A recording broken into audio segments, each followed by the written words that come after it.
Bom, vamos falar de políticas públicas de drogas e álcool. Já aviso. Ouvir os outros falar do que ele está fazendo é muito chato, sabe? Parece que a gente não consegue fazer e aquela história parece que não acaba nunca, né? Então, os que estiver dormindo eu vou falar mais alto, tá? Mas espera um pouco. Nós estamos falando para um público aqui que veio falar de drogas, a gente nem sabe o que eles sabem sobre drogas, né? Vou fazer uma pergunta e eu quero a colaboração de vocês, né?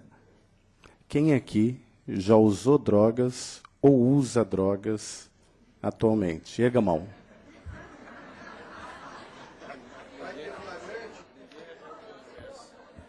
Eu posso pensar da seguinte forma: tá todo mundo mentindo? Verdade? Olha que interessante, né? Todo mundo acordou. Ó, quem é que já tomou uma champanhe final de ano para comemorar a passagem? Quem tomou uma cervejinha? Quem fuma? Deu para entender? Isso aí vocês acabaram de romper um mito aqui agora. E isso acontece em todo lugar, inclusive na comunidade. Eles não acreditam que álcool é drogas. E não acreditam que tabaco é drogas. Olha que interessante. O Dr. Edson falou muito aqui de prevenção. E a prevenção chega primeiro, não é assim? Então, se nós estamos falando hoje de tratamento, significa que a prevenção ficou aonde? Lá atrás, ninguém nem passou por ela, né? E nós estamos falando de vítimas, né? Os dependentes de hoje são aqueles que não tiveram prevenção. Então, ninguém chegou para eles e falou: olha, cuidado, hein? Você está começando na maconha hoje. Ó, tá chegando uma substância aí chamada crack. Se você entrar nela, você está perdido. Ninguém falou isso para ele. Ele foi na sequência, né? O sistema nervoso central dele aprendeu com álcool, foi evoluindo para maconha, e aí alguém falou: você é um tremendo otário.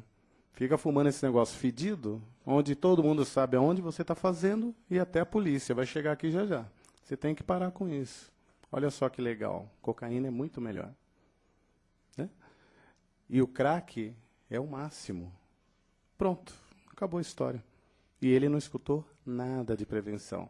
Então, quando eu perguntei para vocês quem é que tinha, não é para constranger ninguém, é só para a gente romper um mito, senão vai ter um monte de processo aí contra mim, aí vai ser difícil, né? Quando a gente está em casa, antes de eu falar do meu tema, o que a gente faz? Olha, acho que a maioria daqui faz isso, que eu também faço, né?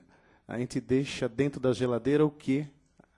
Cerveja. Uma vez me colocaram num enrosco, que era um grande amigo, falou: não, você tem que ir lá, falar na escola, eu sou conselheiro lá, eu falei que você ia. Vamos, né? Nem sabia o público-alvo. 7 da manhã. Né? E eu tenho um dia meio agitado, no outro dia fui dormir 1h30, saí, nem perguntei o público-alvo. Quando cheguei lá, o auditório fechado, que me colocou dentro, tudo criança. Eles tinham, acho que o mais velho ali tinha 8 anos. Sabe? 8 anos. Aí eu falei: agora ferrou tudo. Tirei a apresentação, que não pode, né? Senão você faz uma apologia, vai ensinar o que vai levar tempos ainda para ele aprender. E uma pergunta que eu fiz para ele foi assim: deixa eu mudar, né? Tem que dar um jeito. Falei: vamos lá, todo mundo na geladeira. Abrimos a geladeira. O que tem dentro? Aí eles começavam: comida. Vamos abrir de novo? Comida. Tudo junto, né?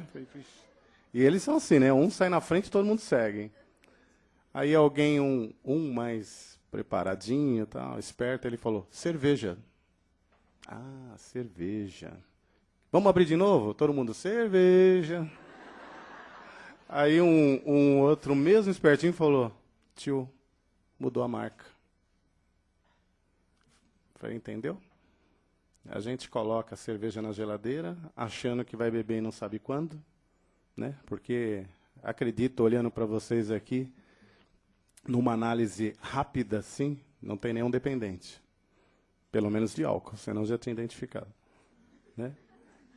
Então a gente vai beber esperando um amigo, a hora que chegar meio estressado, ou a hora que está muito alegre, ou então vai beber com a esposa com o marido, não é mesmo?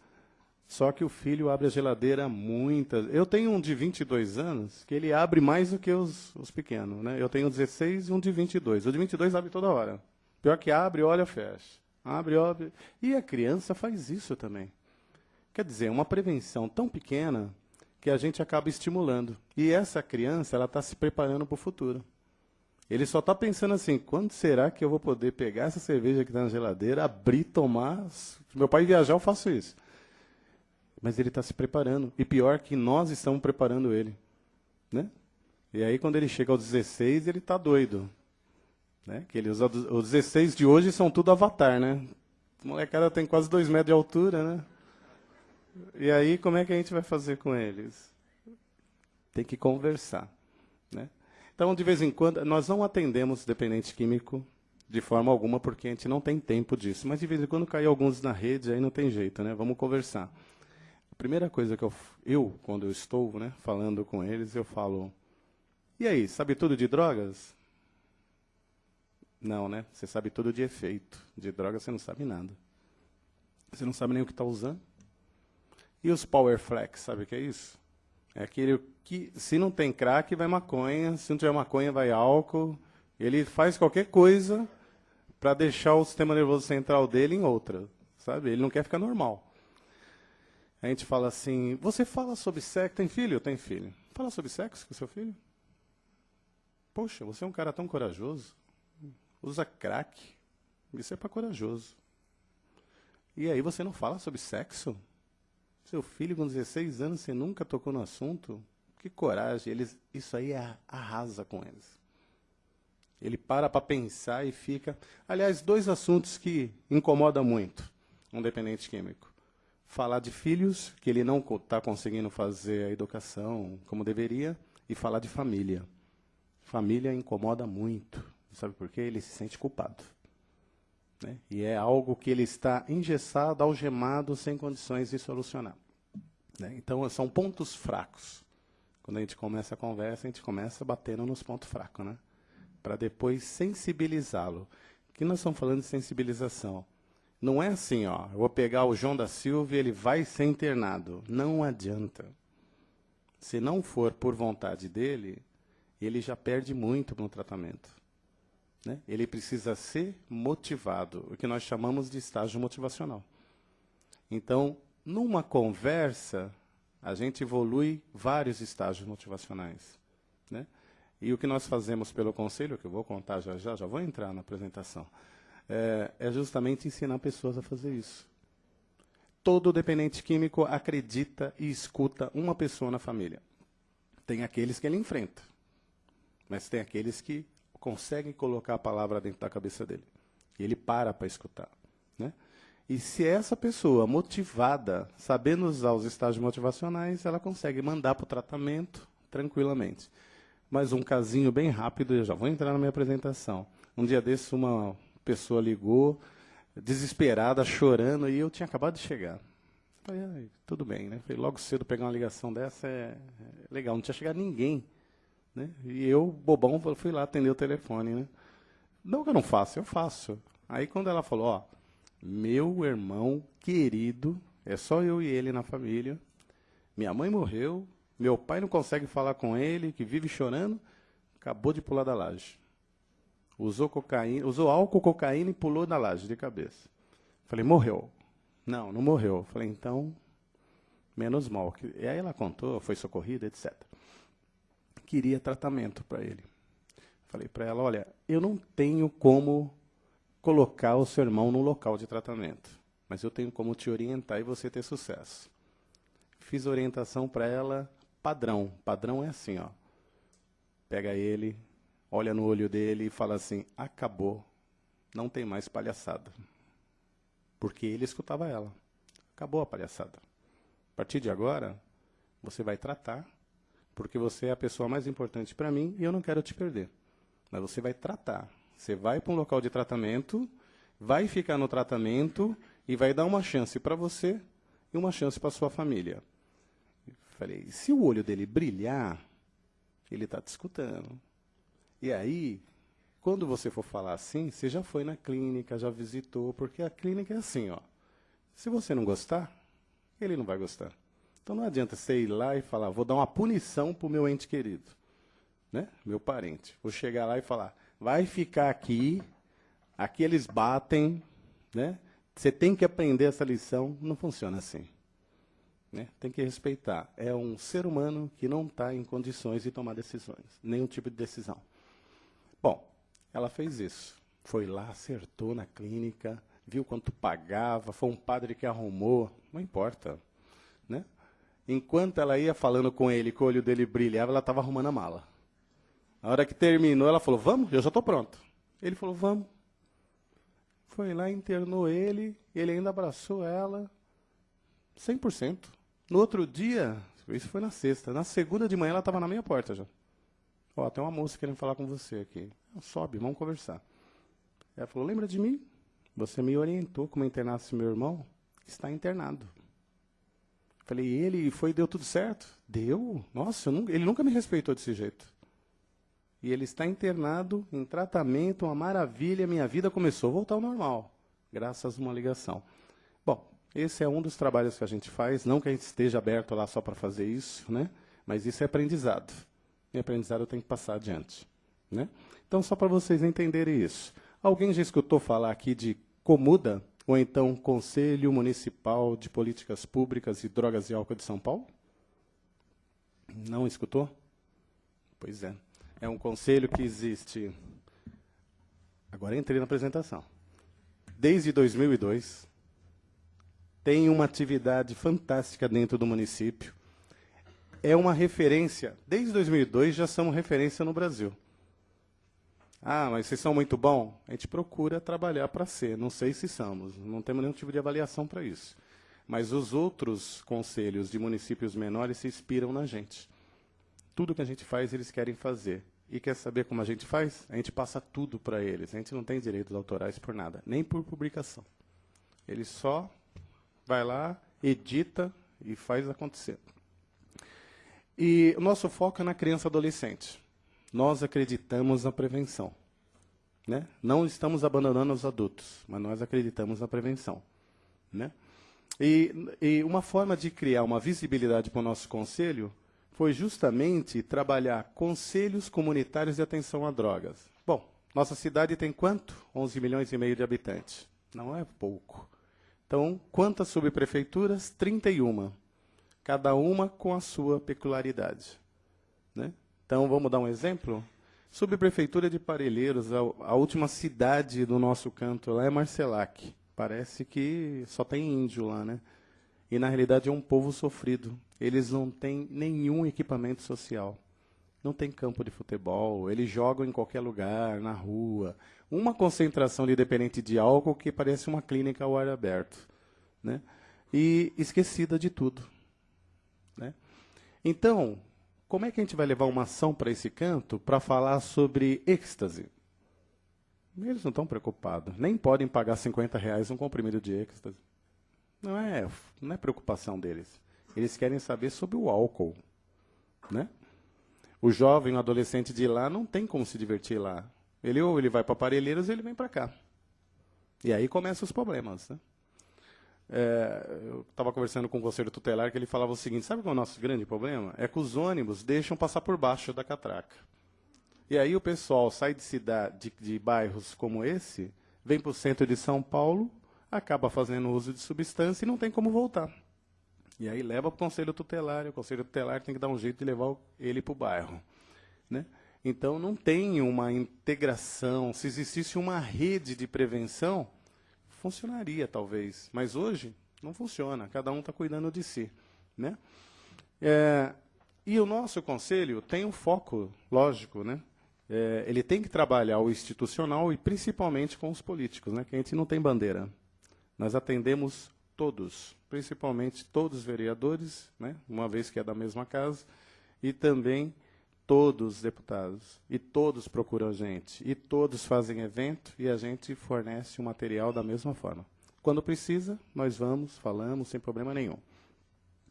Parece que o conselho é de uma pessoa só, mas não é, né? São 26 pessoas como conselheiros, e na organização do dia a dia, no administrativo, nós temos ainda 11 oficineiros que saem para o trecho sempre fazendo palestras, capacitações, e um projeto muito legal, Fala Jovem, que eu vou contar aqui, que é uma forma de prevenção muito diferente, e a gente já vai falar disso, né?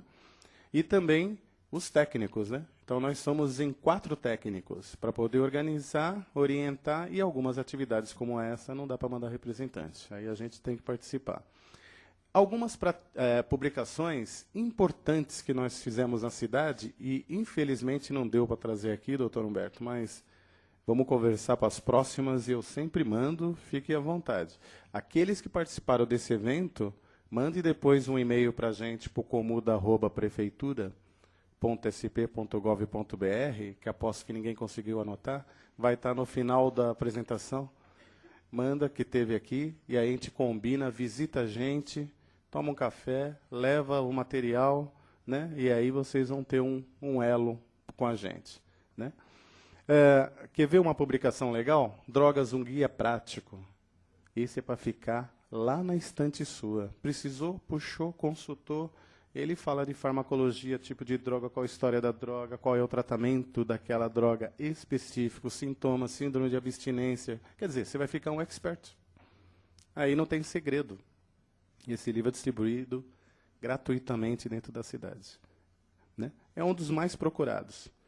Eu pensei que ele seria o mais procurado. Aí nós lançamos um outro chamado assim, Drogas, onde obter ajuda e orientação. Esgotou.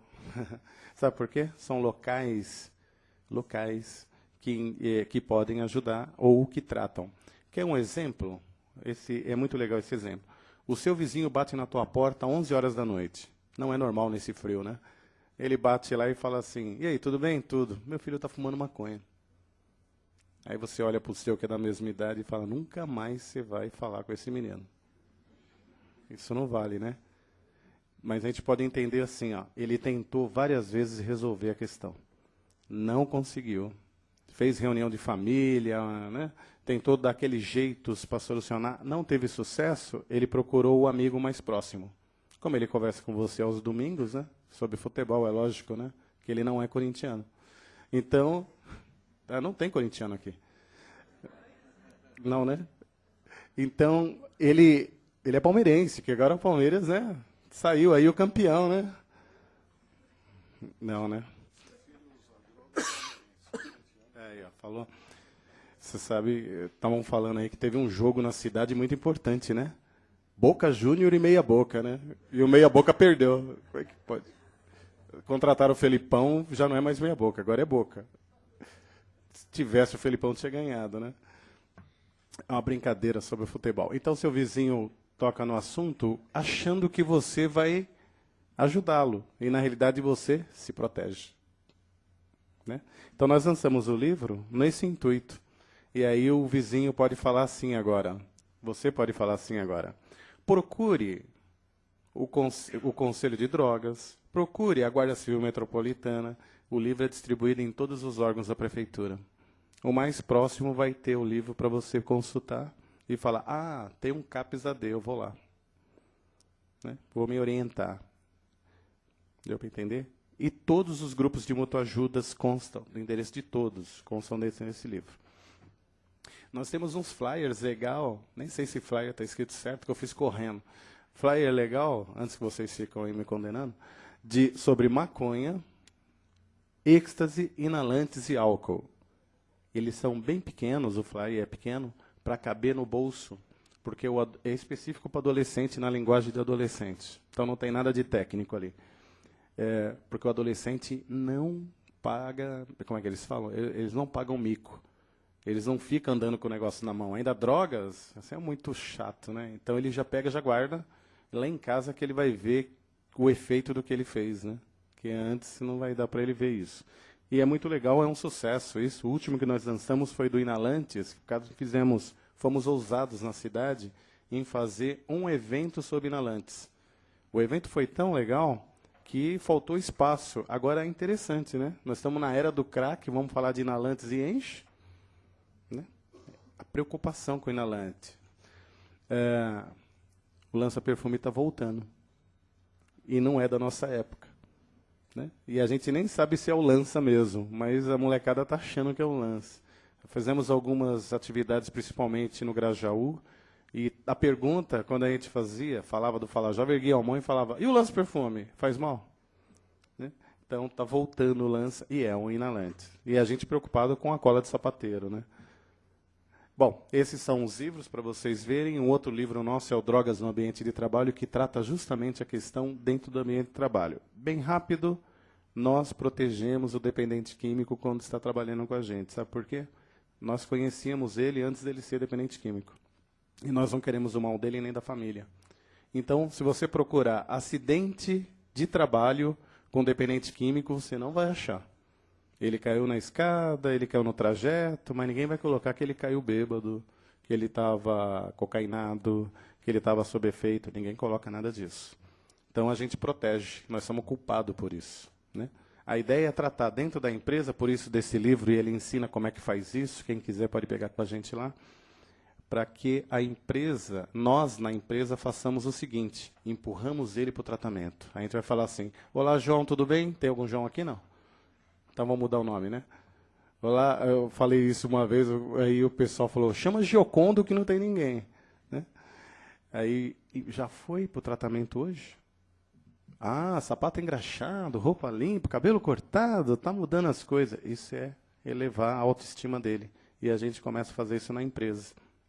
Quando a empresa tem um programa de tratamento. Tá? Ele trata fora da empresa, mas a manutenção é dentro da empresa, com a concessão de toda a empresa, inclusive o chefe dele, né? Tem aquela questão, né? Quando o chefe vê que ele está bom, aí já não quer mais deixar ele para o tratamento, né? Já sarou, está curado. Dependência química não tem cura. A recuperação é para o resto da vida e funciona que nem um título. Ganhou. Não vai mais perder. Vai ser o resto da vida um dependente químico. Bom, tem uma atividade muito legal, eu vou acelerar agora, sensibilização dos comerciantes referente à proibição da venda de bebidas alcoólicas para criança e adolescente. Todo mundo aqui sabe que não pode vender para criança e adolescente. E o comerciante respeita isso, não é verdade? Muito. Eu tenho uma pesquisa na cidade, que é do meu mestrado, que é para provar que ele vende. E sabe quem é campeão disso? Bom, isso tudo é feito com autorização dos pais, com o conselho de ética acompanhando. É um detalhe, né? Um supervisor maior que quando o menor compra, saiu do bar, é apreendida a bebida. Tem toda uma ética em cima disso. E a campeã é uma menina que agora ela está com 13 anos, antes ela estava com 11, ela entrava com o dinheiro na mão já pedindo. Né? E eles vendiam. Agora, uma coisa interessante, as piores cervejas que eles vendem para os meninos, pelo preço da melhor, é lógico, né? Então, é como se ele estivesse pagando, ele sabendo que é uma coisa proibida, mas ele dá a pior cerveja e recolhe o dinheiro cobrando da melhor. Essa é a atividade, só para vocês terem uma ideia, ela nasceu desse jeito e sabe o que isso acabou virando? Política pública. Virou uma legislação. Hoje é a Lei 14.450, que ela é... Eu acho legal falar para vocês, né? O pessoal do direito é assim, você falou lei, está anotando. E o decreto que orienta ela e normatiza ela, regulamenta ela, é o 49.662. Fantástico. A partir de agora é lei. É entregue um cartaz que não é esse, que hoje eu não trouxe. Esse cartaz tem que ser afixado dentro no interior do estabelecimento. Agora comecem a perceber. Entrou no estabelecimento, olha, cadê o cartaz aqui da proibição? Esse cara vai ser multado em R$ 1.500 se a fiscalização passar ali. A primeira visita, orientação. A segunda, punição de 1,5 e as seguintes vai dobrando. Né? A terceira vez que ele for pego sem o cartaz, é fechado o estabelecimento. Então, nós conseguimos ter um avanço. Isso é muito legal, né? E começou numa discussão. As discussões nossas são desse jeito, com muita gente envolvida. Tá? Então, vocês estão convidados para as próximas já. E aí nós aproveitamos e fizemos um outro projeto. Assim, ó, projeto Respire Vida, Cola Não Decola. Deram esse nome e nós achamos legal, foi escolhido pelo quem estava participando na plenária. E é justamente para atender uma regulamentação da Anvisa, que é a 345. Vocês sabem disso, né? Vocês forem comprar cola de sapateiro ou cola de contato, que é o nome chamado, né? Mas ela é mais conhecida como cola de sapateiro. Se não levar o RG, não compra cola. E ela não fica à vista. Então você chega, procura e fala, tem cola de sapateiro? Está lá embaixo. E eles guardam por causa dos moleques mesmo. Você não força, né? Próximo de comunidade é pior ainda. E agora uma novidade, né? foi retirado o toluol da cola de contato. Coluol é o que dá o barato. Então, é muito fácil saber. Quando a gente abre uma lata de cola aqui, lá na frente o pessoal já sabe que está mexendo com ela, porque o cheiro é muito característico e forte. Sem o toluol, ela tem um cheiro de acetona, mas é um cheiro de identificação. E o cheiro não chega lá, e se ele também tentar usar, vocês sabem como é vendido isso na cidade, né? É uma colherada. Então alguém compra maior e vende a colherada, eles colocam num saquinho com outros produtos, né? E ficam cheirando, que vocês já devem ter visto aqui pelo centro. A lei eu já falei, e fizemos também conferência municipal. Não sabe como eu estou me sentindo tão à vontade por tossir aqui na frente. Estava tão preocupado. Aí o doutor Edson tossiu, eu falei, pô, me liberou. Estamos empatados, doutor Edson. E nós fizemos conferência municipal. Gente, só fala sobre dependência química e preocupação com as drogas quem está vivendo a situação dentro de casa. Ao contrário, ele está fazendo outra coisa. Então você chama para discutir, não vai ter uma plenária, um plenário bonito como esse. É duro, a gente tem que penar muito para poder. A gente vai até a comunidade, realiza fórum municipal, leva a apresentação da peça ainda. Vocês assistiram aqui? Alguém? Não. Ninguém. Opa, uma lá no fundo. A peça ainda é maravilhosa, é dirigida pelo ator Marcos Caruso e fala sobre drogas, né? Mas é uma peça fantástica. Ela viu a peça, você não precisa mais falar nada, só responder as perguntas, né? A peça é legal que, dado o momento, você olha assim, tem meio mundo chorando, principalmente as mulheres, né? Não, mentira, tem homem também chorando. Porque se identifica com a dificuldade, né? Então, nós somos de uma geração que trabalha muito, muito ocupado e não tem tempo de nada e esquece que tem filho, né? Acha que ele cresce por si e aprende na escola, né? E é a escola que educa, não é verdade? A escola ensina, ela não educa. O professor não ganha por isso, não, viu? Aliás, é a grande queixa deles, né? E uma das queixas deles é a seguinte: toda vez que a gente vai capacitar professor para falar sobre drogas, ele fala, mais um trabalho? Mais um, agora eu vou ter que falar com ele também sobre drogas e álcool? Não é papel de pai? Então não podemos confundir as coisas, né? Então, nessa vida agitada nossa, nós temos que conversar um pouquinho mais com eles. E aí a gente precisa também saber que grande parte da população não sabe o que é a dependência química. E uma ação interessante, eu vou abordar tudo de uma vez, depois eu vou mostrando, tá? Essas capacitações são frequentes, quem quiser, lógico que tem um mínimo de participantes, pelo menos 50 pessoas, porque tem um custo para a gente de R$ 1.500 para ir até o local, além de material, tem então toda uma preparação, né? Então, palestra. Vai lá falar para o meu jovem, né? Meus jovens precisam de palestra. Não, gente. Adolescente jovem não precisa de palestra. Ele nem quer palestra. Ele não tem saco para isso.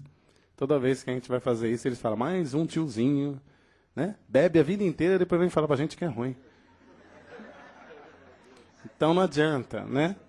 Eu vou falar para vocês o que é o falar jovem, e aí vocês vão se identificar e vão falar, desse jeito eles entendem. Bom, eu vou falar depois do Fala Jovem, e fizemos na cidade de São Paulo 2 pesquisas que acabaram motivando a mudança, principalmente da legislação. E foi muito legal. Nós queríamos saber o comportamento do condutor do veículo, né, referente à alcoolemia, se ele estava bebendo e dirigindo.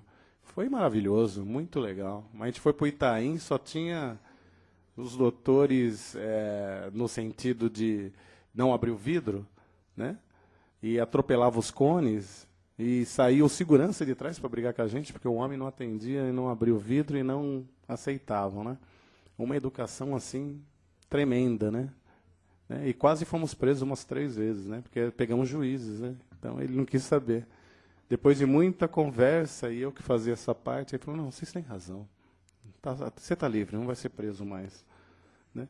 E vários eventos pontuais, eventos sobre tabaco, né? Principalmente tabaco, né? E outros que têm data certa. Só para vocês verem, relacionada à discussão de política pública ou preparação de uma discussão de eixos, né, necessários para chegar a esse fim, nós mexemos com a cidade inteira, e aí a participação não foi tão do jeito que a gente queria, mas tivemos 326 conselheiros. Como assim, conselheiro? Lembra que nós falamos que a cidade é grande e cada subprefeitura, nós formamos um conselho para ser nossos tentáculos. Mas cada um conversava com a sua comunidade referente ao que ela precisa falar sobre drogas. Senão nós vamos levar êxtase para Marcelac. Levar o assunto não vai ajudar em nada, né? Bom, esse é o número de participantes. Adivinha o que eles queriam mais falar? Legislação, é lógico. Não, não é. Tratamento, 30%. Né? E de seguida pela prevenção, 25%. Falando de prevenção, é assim. Nós temos uma necessidade tão grande de falar de prevenção que as pessoas estão saindo à vontade para falar, cada um do seu jeito. E sabe como isso significa? Significa que as pessoas ficam resistentes. Então, quando a gente leva a metodologia certa, a gente não consegue mais ter impacto. E isso não é bom, né? Por isso que a gente está, pelo Conselho de Drogas e Coordenadoria de Atenção às Drogas do município, nós estamos capacitando. Então, tá bom, junta 50 pessoas, a gente capacita, a partir daí você vai falar como a gente fala. E aí nós vamos ganhar muito nesse processo. Olha só a cola como é que era, o Respire Vida, a cola não decola. Era uma Brites mesmo, com polícia militar, polícia, Guarda Civil Metropolitana, agente vistor, que é o fiscal das subprefeituras, que é ele que pode multar, né? E a gente orientando. Eu apareci algumas fotos aí, talvez vocês não vão reconhecer que eu estou mais magro. Pesquisa Beber e Dirigir. Esse bafômetro que vocês estão vendo parece uma lanterna, ele é um bafômetro passivo. E sabe qual é a vantagem? 30 centímetros da pessoa, a gente pegava a alcoolemia dela, só pelo ar inspirado. Todo mundo queria participar e virou a vedete. Então, isso facilitou bastante o nosso trabalho. Esse bafômetro é usado pelo policial norte-americano e ele tem várias funções. Além de uma lanterna muito forte, ele também tem um peso para a defesa. Ele é pesado. Então, caso uma reação, acho que o motorista não vai se dar bem. A pesquisa ela teve um resultado, 20,4 apresentaram positividade acima de 0,6, quando a legislação era 0,6 decigrama de sangue de alcoolemia. Interessante disso. Esse índice é o maior do mundo. Então, a cidade de São Paulo alcançou o maior índice do mundo. Foi o topo do ranking. Né? Foi legal isso, né? Na segunda pesquisa, teve uma diminuição de 20%. Mas sabe o que nós detectamos? As mulheres estavam bebendo 30% a mais. Legal isso também, não é? Porque a mulher de hoje ela faz happy hour só de mulher, né? Bom, orientamos, desenvolvemos programas continuados de prevenção. Aqui algum resultado do Beber e Dirigir, que envolve vários setores. Eu vou avançar um pouco. E fizemos um trabalho, né, interessante, no viaduto do Chá, um cigarrão de 12 metros. Dentro dele era uma pesquisa de doença tabaco relacionada. Sabe o que é isso? Fácil, é câncer. Câncer. Depois, tratamento, que tem tratamento, e formas de vida saudável. Né? E era assim, totalmente lotado, porque é algo que a gente não está acostumado, né? Então deu uma mídia enorme, todo mundo queria cobrir, porque onde se viu, né, fazer isso. Nunca mais fizemos, porque não temos mais tanto tempo agora. Vários eventos internacionais, sempre a gente traz nós temos como é que diria, um convênio, não é? Uma participação muito boa do consulado americano, e todo ano a gente traz um profissional. Então, já trouxemos ali o Germani Dixon, show demais. Ele faz parte de uma entidade que aqui ainda não tem. Entidade de mães. Né? Mães preocupadas com os filhos que estão ingerindo álcool. Lá nos Estados Unidos é muito forte isso. Aqui está começando agora. E além de ser forte, ela tem muito dinheiro. Então, ela que determina a pesquisa, realizações, Beber e Dirigir lá. Né? E ele veio trazer um pouco dessa experiência para a gente. Tivemos um evento sobre ambiente livre de tabaco antes, e isso estava lançando o selo para as empresas que, antes da lei isso, hein? Tudo isso ajudou. Para as empresas ganhavam o selo, ambiente livre de tabaco, e aí ela instituía, como o doutor Humberto falou, né, quer fumar lá fora. Né? Então, precisou uma lei para poder fazer as pessoas cumprirem isso. Porque o fumante acha que ele pode fumar em qualquer lugar e aquilo não faz mal para ele e nem para o outro que não fuma, né? Felizmente é assim. Trouxemos também a Karen Garrett, que é uma especialista sobre qualidade de vida e drogas. Foi muito legal no FEComércio, né? E o último evento, tivemos vários eventos sobre prevenção, né? O Dr. Alarcon veio para cá também falar sobre prevenção, uma experiência maravilhosa dos Estados Unidos. E aí nós mudamos um pouco e trouxemos um especialista do Chile para falar sobre inalantes. E aí, a retirada do toluol, da cola de sapateiro, que é o nome popular, lá no Chile, o resultado que eles têm hoje. Acabou. Acabou a graça. Tirou o toluol, não dá mais barato, o pessoal vai migrar para outro tipo de droga, mas a cola de contato não vai ser mais. E aí aconteceu aqui em São Paulo, né? A grande fabricante, que é a Cascola, ela retirou o toluol, deu um passo à frente, e a partir desse ano, acho que está saindo do mercado dela agora, todas as colas que têm toluol. Ela só vai trabalhar sem toluol. Mas não temos ela só como fabricante, tem outros. E os outros ainda não estão atendendo. Esse evento também foi esse que eu falei, que ficou lotado, a gente não teve vaga. Fala Jovem, forma de prevenção diferente. Então, o profissional não pode ter cabelo branco, não pode ter cara de pai. Interessante, né? Tem que ser jovem ou jovial, né? Tem que ter uma fala interessante para poder dominar o público. E o público é assim, dali dá para vocês verem, é 3 vezes a quantidade que está aqui embaixo. E eles são fantásticos, né? Eles fuzilam a gente com os olhos, sabe? Então você está falando, ele está te olhando, você se sente tão pequeno, porque você não está impactando. Você está falando algo que ele já sabe, está repetindo, está sendo chato, e isso não é legal. E o Fala Jovem muda. Então, esse profissional fala, sabe quanto tempo? 3 minutos. Não é palestra. É como se fosse um insight. Nesses 3 minutos, ele vai falar sobre maconha, vai ter um intervalo que geralmente é dado por uma banda tocando ao vivo de música com o ritmo que eles gostam. Então vamos entender, não vai no Jardim Ângela tocar lá a música de emo, não vai rolar nada, né? Tem que ser, né, rap, né? Então tem que saber, tem que ter essas sacadas, né? Aqui nós levamos, adivinha, nós levamos reggae. Reggae, aí a primeira pergunta que eles fizeram é: maconha, reggae, tudo a ver? Nada a ver. Lá na Jamaica, tudo a ver. Aqui, nada. Aqui é um ritmo, né? Mas a vantagem do reggae é que todo mundo sabe dançar, então eles se sentiam à vontade, voltavam, sentavam, vamos falar de cocaína. E assim evoluindo, né? Na terceira música, eles se tocaram assim, ó, opa, não tem ninguém mandando aqui. Isso aqui é nosso. Já que é nosso, fica quieto, participa, que vamos dançar de novo. E, na realidade, o que nós queríamos? Nós queríamos que ele prestasse atenção e discutisse com a gente. Esse é o papel do Fala Jovem. É ele falar e não a gente. Nós vamos responder perguntas, né? É legal. Tipo assim, tabaco. Terminou de falar? Perguntas. Todas mão erguem. Você fala, ai, caramba, e agora? Né? Vamos por eliminação. A maioria das perguntas são iguais, né? E um outro assunto muito legal que eles gostam, que não tem nada a ver com drogas no primeiro sentido, DST. Então a gente fala para eles assim, o profissional fala, né, que eu já não posso mais.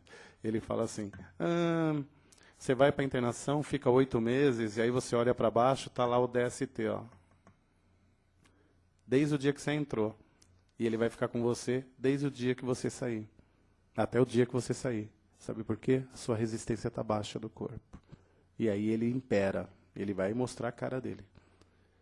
Mas você poderia ter evitado isso. Mas você queria fazer tudo, muito louco, e achar que queria ainda, né? Adivinha o que deu. E agora, como é que você sai dessa? Eles ficam com um olhar que é impressionante. Você percebe, está prestando atenção. Se a gente falar, agora deita e rola, todo mundo vai fazer. Porque é incrível como eles gostam de assuntos como esse. E um outro, higiene bucal. Ninguém quer perder a investida. Ele se programa para aquilo. Vai, não deu certo, é uma frustração enorme. Então, eles adoram esses assuntos, né? Então, a gente vai mesclando um entre um outro e vai falando de drogas, o resultado é um impacto maravilhoso. Então, é assim que a gente consegue falar com adolescentes, né? O evento que dura 1h30 e no final é muito interessante. Eles querem autógrafo. Adolescentes, você tem que entender, né, como é esse mundo deles, né? Palestra não funciona.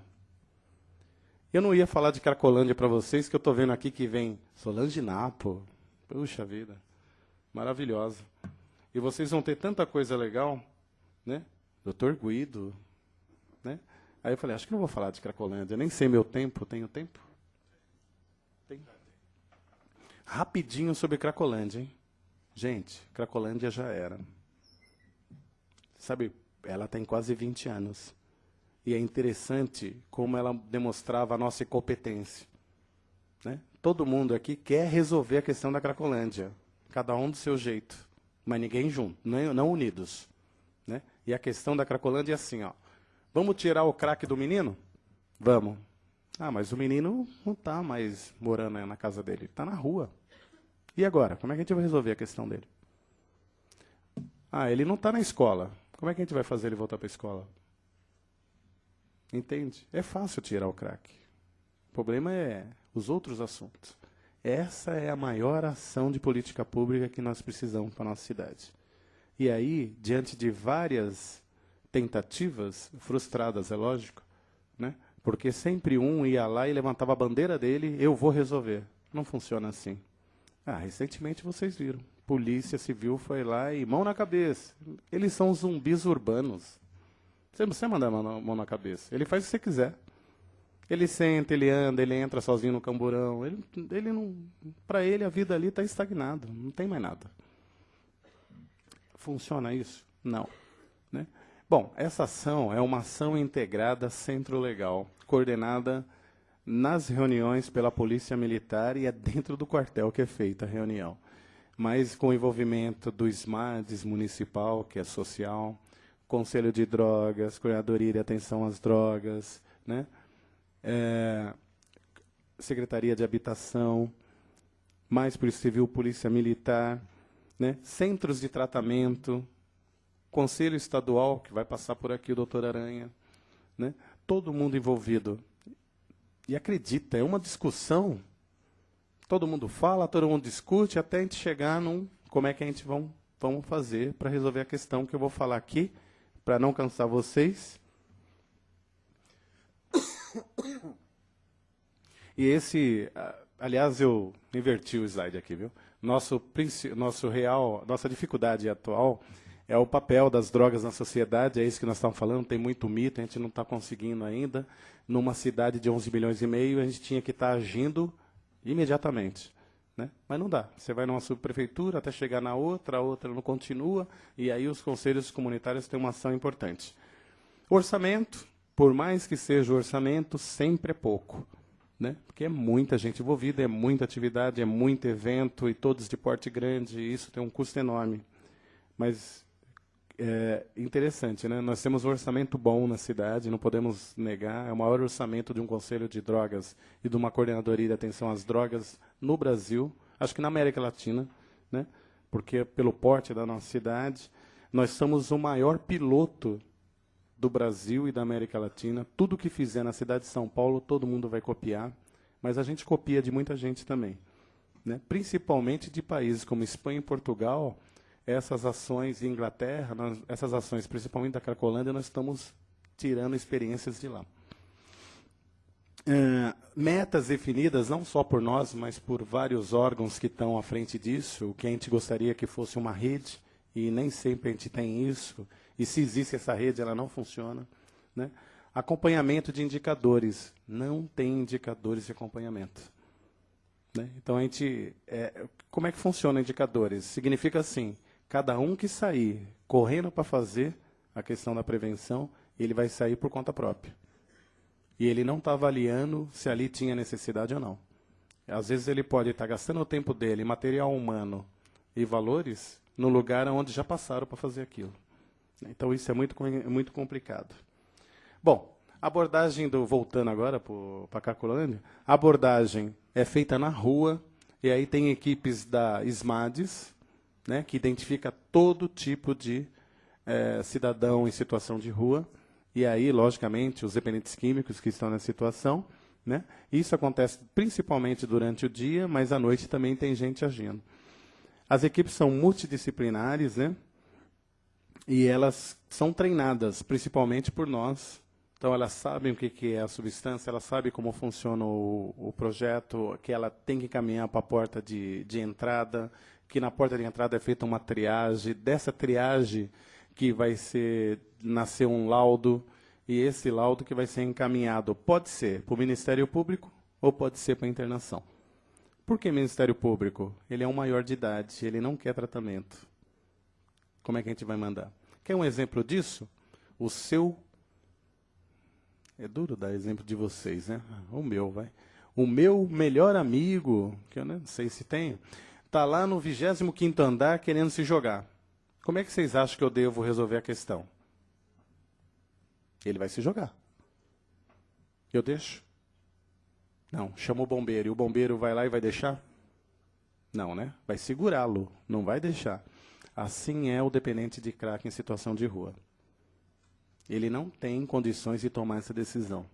Então, ele tem que ser pego, realmente à força, levado para um tratamento, passar o período de síndrome de abstinência, entrar no tratamento para depois ele falar, poxa, ainda bem que você fez isso comigo. E isso a gente não tem esse poder de fazer. A gente vai ter que pegar, fazer o laudo, se for à força, levar para o Ministério Público, com ok, voltar e internar. Tá? E como é que a gente vai fazer isso? Né? Disse aqui muito bem o Dr. Edson, né? Isso é um problema do Estado. Vamos deixar. Se hoje tem 300 a 500 situação de rua, amanhã vai ter 1 milhão. E aí, vai ficar desse jeito? Nós vamos inverter a situação? Não pode. Né? E o mais preocupante, acho que vocês vão ver, fala aqui do Dr. Reinaldo, que é do DENARC, Dr. Reinaldo e Dr. Paulo. É assim, ó, o crack entrou, ele passou as barreiras. Ele é uma realidade. E ele não está no centro de São Paulo, ele está em todos os bairros, ele está em todo o país. E se ele entrou, e a gente está assustado, a gente não sabe o que pode entrar. E a nossa prevenção é ainda do tempo do álcool e da maconha. Nós estamos nessa fase onde muitas mães e pais não sabem o que é maconha. Ele nunca viu, nunca pegou. E nós já estamos falando de crack. E, na realidade, a era é da droga química. Então, a hora que entrar pior, nós não vamos saber mesmo o que vamos fazer. Esse é um grande momento. Né? Nós temos que tratar esse pessoal, nós temos que aprender a prevenir, principalmente. Né? Senão, o pessoal da repressão vai ter muito trabalho. E já está tendo, né?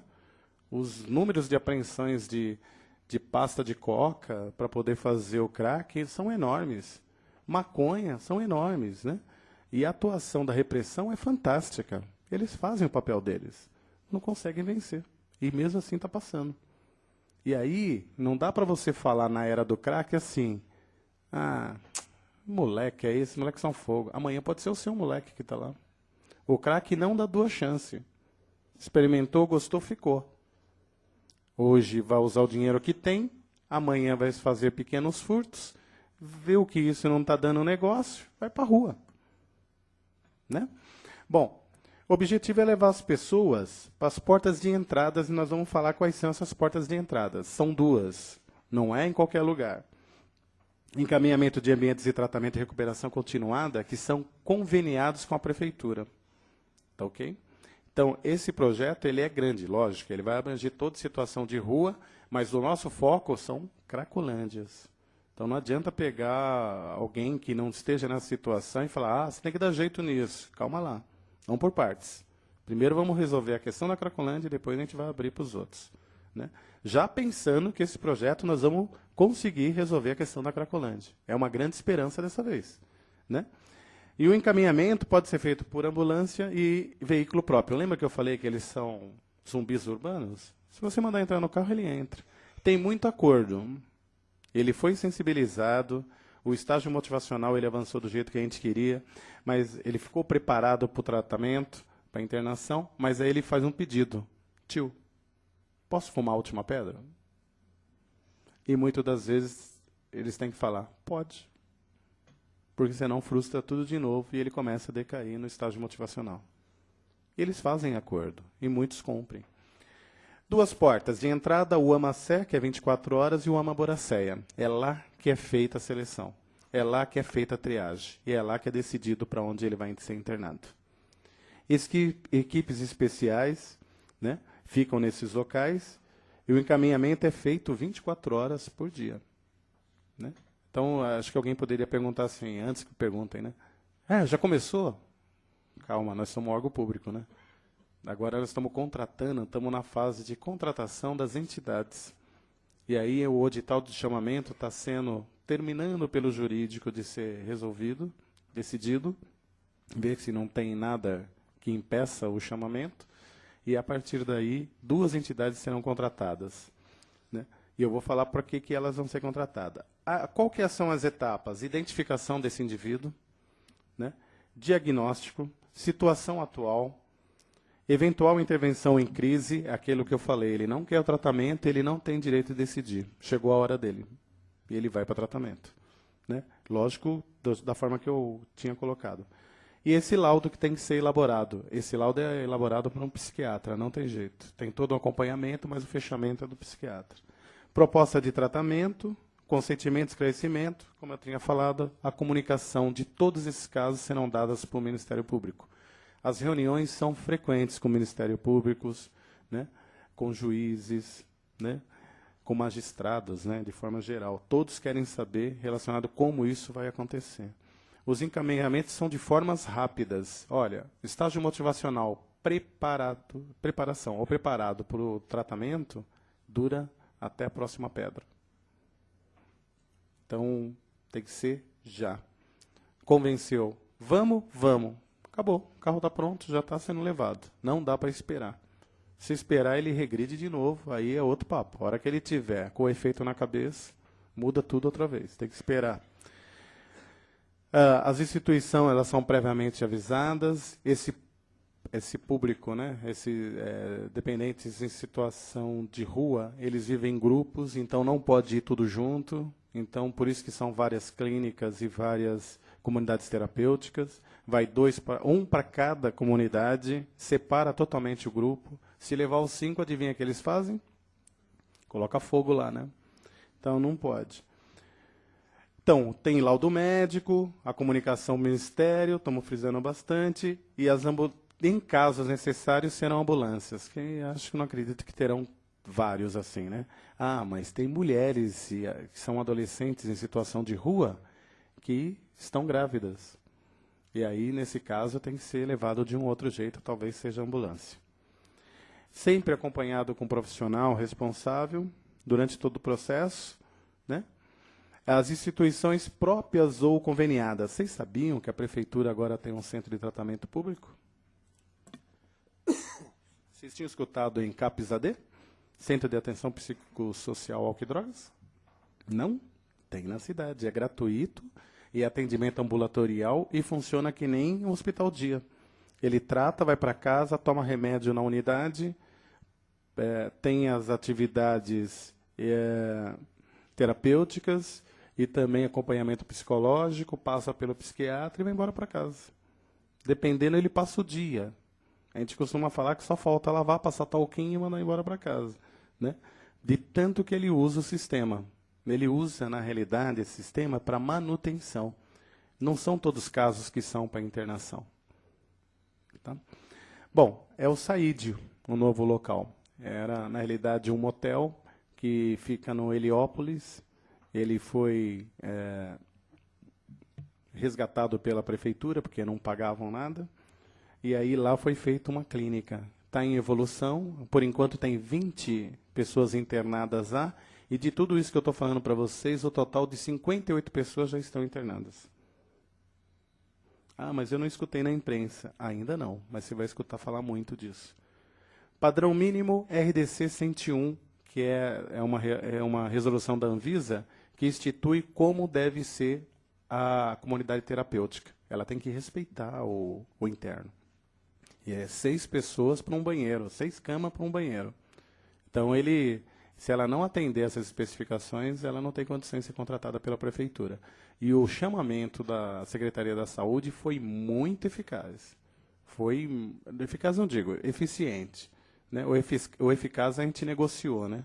Então, aquele que tinha um banheiro correu para fazer outro e a gente foi dando condições, porque era interessante ter mais uma instituição contratada. Padrão mínimo foi esse mesmo da resolução, né?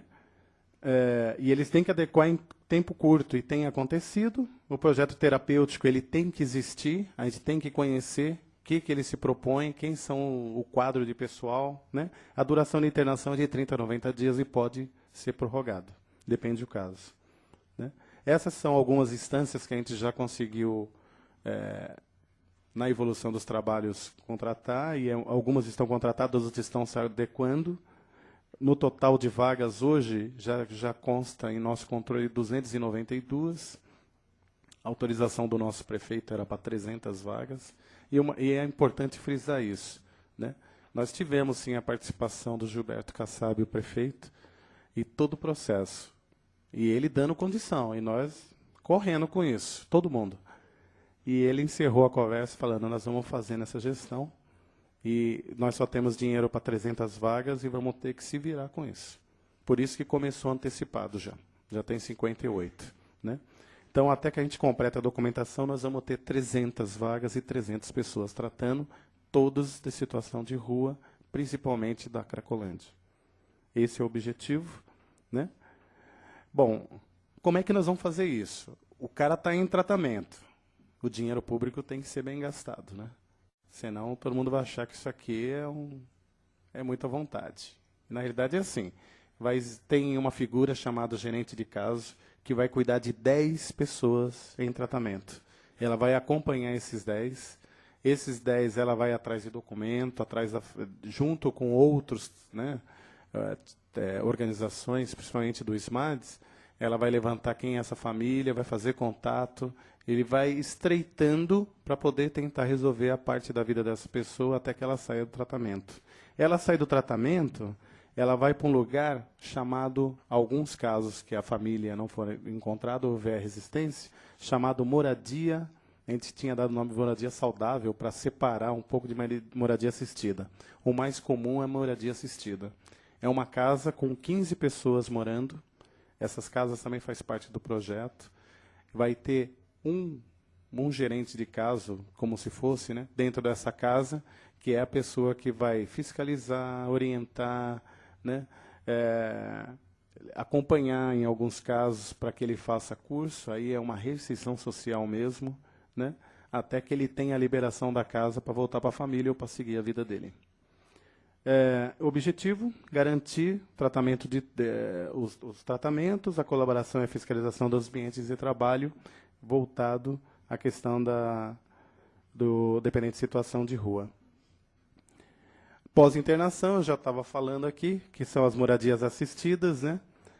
E elas têm duração de 6 meses a 1 ano. Então, já vários parceiros já estão se apresentando, que têm interesse, quando eles saírem no tratamento, em cursos rápidos, principalmente de serviços como pintura, pedreiro, né? Que são uma forma rápida dele entrar no mercado de trabalho e conseguir aí receber por isso e restabelecer a vida dele. E as manutenções serão em CAPS AD mais próximo, que será muito legal. Grupos de mútua ajuda, NA, e Alcoólicos Anônimos, Aranon, Naranão, Amor Exigente, esses todos, não podemos esquecer da Associação Antialcoólica, esses todos estarão ajudando a gente dentro da casa e na manutenção fora da casa, quando eles forem em visita. Bom, dentro dessa reinserção, estudo e cursos profissionalizantes, a moradia, que é um programa especial, emprego provisório, dentro daquilo que eu falei dessas instituições e empresas que estão se apresentando, e possibilidade de retorno aos locais de origem, que é aí ele voltar para a casa dele, né? O tratamento é clínico, psiquiátrico e continuado. Desculpa eu ter me alongado, eu já vi que tinha gente bocejando. Tá aí os nossos telefones, aqueles que não anotaram, ficamos à disposição aí para responder perguntas. Desde já, obrigado, doutor Humberto, e desculpa pela demora.